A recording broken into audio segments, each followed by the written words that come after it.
Cher Daniel, vous qui avez déjà tant fait pour votre pays, la France, comme pour votre terre natale, la Guadeloupe, et pour la grandeur de votre littérature, pour nos Antilles et nos Outre-mer dans leur ensemble, je suis très heureuse ce soir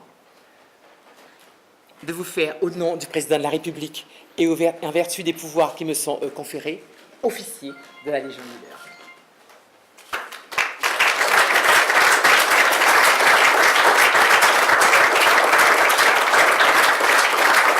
Quel effet en fait cette Légion d'honneur et peut-on avoir vos impressions en fait sur la situation globale de la laïcité aujourd'hui sur l'actualité en France? Moi, je prends cet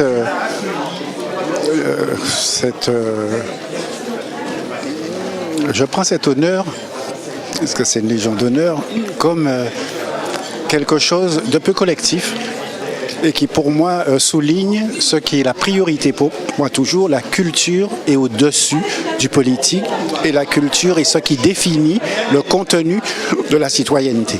Voilà les deux choses. Voilà. Et moi, toute ma vie, ce que mes parents m'avaient appris, je l'ai dit au début de mon discours, c'est ça, qu'on est des citoyens et pas citoyens de tel endroit, citoyens par exemple d'une république et pas d'une nation ou d'une frontière, etc.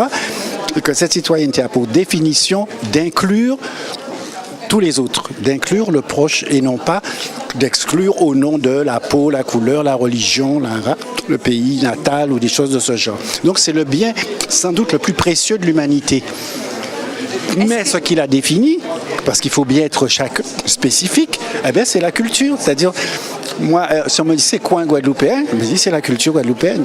C'est pas nos frontières, c'est pas les couleurs des peaux, on les a toutes. Vous voyez, c'est pas les origines. Et donc, quelque part, c'est quelque chose qui est très important.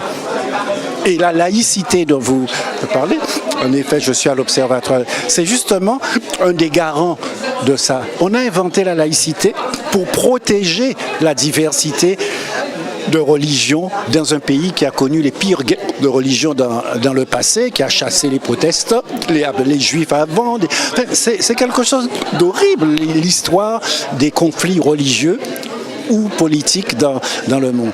Et inventer cette chose, au moment de la Révolution, on invente la citoyenneté, justement. On dit, attention, les juifs peuvent devenir citoyens.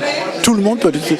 Protestants et catholiques, après les horreurs qu'il y avait eu dans les guerres de religion, vous êtes des citoyens de cette République nouvelle. Et la laïcité, c'est ça. Ça n'est pas quelque chose qui est anti-religieux, c'est quelque chose qui est fait pour protéger, pour inclure les religions, et quelles qu'elles soient, et y compris les religions qui se sont développées ensuite, plus tard, comme par exemple l'islam, et donc, mais qui exigent que les religions servent la laïcité. C'est ça. Que les religions, elles, soient aussi respectueuses de ces dimensions.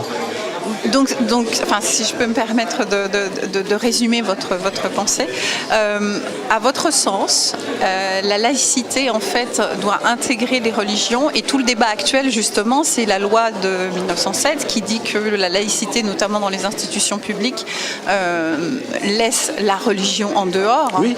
De ces institutions.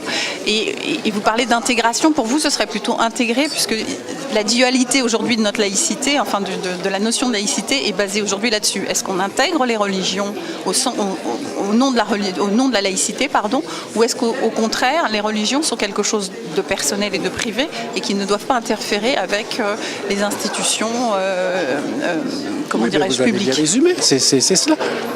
La laïcité ni n'intègre ni ne désintègre les religions. Elle est le garant de la liberté religieuse et de l'égalité de la pensée, y compris les athées, les agnostiques, etc. C'est ça et ça demande toujours être surveillé. On a eu du temps de la Grande Guerre face à la puissance extraordinaire politique de l'Église en France, vous voyez, le roi de droit divin, vous voyez, et puis ensuite l'Église pour l'éducation, pour tout ça. Donc il y a eu l'idée, non, ça n'est pas une seule religion qui représente la politique, qui représente l'identité et surtout qui représente l'identité du pays.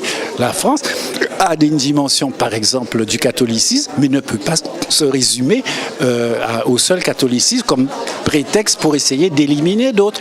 Voilà, c'est ça.